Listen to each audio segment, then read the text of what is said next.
खासतौर पर हमारे यहाँ जैसे ही असेंबली आई, जो भी हुकूमत बनाता है वजीर आजम, उसकी सारी तवज्जो इसी पर होती है, कहीं ये मेंढक फुदक ना जाए, कहीं ये घोड़ा कहीं जाकर बिक ना जाए, कुछ इसे दो, 50 वजीर बना दो।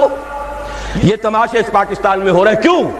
एक भी हट गया हुकूमत खत्म, चंद मेंढक फुदक गए हुकूमत खत्म, चंद घोड़े बिक गए हुकूमत खत्म। लिहाजा सारी तवज्जो इसी पर। काम करे तो क्या करे?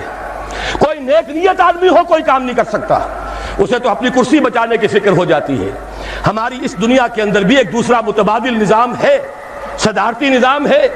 वो सदारती निजाम ज्यादा करीब है निजाम खिलाफत से, इसलिए कि वहां कांग्रेस की अक्सरियत का पाबंद नहीं है। जो भी सदर है अमेरिका का, उसकी अपनी मर्जी है, उसके मुताबिक वो जिसको भी वजीर बनाना चाहता है सेक्रेटरी कहलाते हैं वहां। जरूरी नहीं कि वो कांग्रेस का रुकन हो।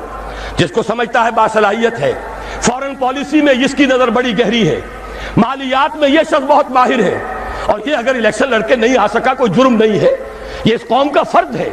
इसकी सलाहियतों से फायदा उठाना कौम के लिए जरूरी है, लिहाजा उसे बड़े से बड़े मनसब के ऊपर फाइज किया जा सकता है। आखिर इसी दुनिया में वो निजाम भी है। बहरहाल वो निजाम खिलाफत यूं कहना चाहिए कि सदारती निजाम बमुकाबला पार्लिमानी निजाम के निजाम खिलाफत से करीब तर है।